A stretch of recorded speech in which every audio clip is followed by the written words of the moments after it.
Sensibiliser l'ensemble du pays sur la situation et l'inclusion des personnes trisomiques, tel est l'objectif de cette 6e édition de randonnée pédestre.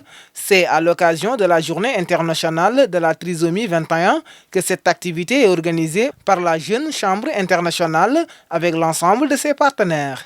On a organisé cette randonnée donc pour attirer l'attention de tout le monde sur l'existence de ces enfants et l'âpreté de ce problème, la situation donc de ces enfants-là qui ne sont pas tous scolarisés, qui ne sont pas tous formés et dont l'objectif est de les réinsérer dans la société.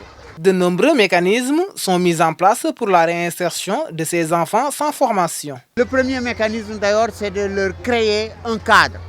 Pour ça, nous avons ouvert un centre, donc une sorte d'école pour l'éducation, l'apprentissage et la formation qui s'appelle Centre d'inclusion sociale de Saint-Louis. Nous avons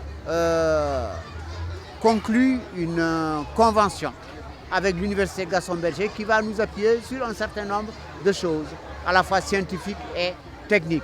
Nous avons l'apport aussi des autorités régionales qui nous coiffent et qui vraiment nous montrent le chemin et qui nous appuient. Pour les acteurs, la question doit être prise en charge par les autorités administratives et éducatives. Nous avons participé donc au nom de nos autorités, notamment l'inspecteur d'académie, pour donc montrer encore notre engagement par rapport à l'inclusion, qui est donc une réalité, une exigence forte du ministère, mais aussi pour montrer à tout le monde que cette question doit être prise en charge, notamment par les autorités administratives à qui ils ont remis un mémorandum, mais aussi à tous les acteurs de l'éducation, des acteurs donc clés, donc capables donc d'apporter leur soutien à ces enfants. Beaucoup de services et partenaires ont adhéré à cette lutte pour la formation et l'inclusion des enfants vivant avec un handicap intellectuel.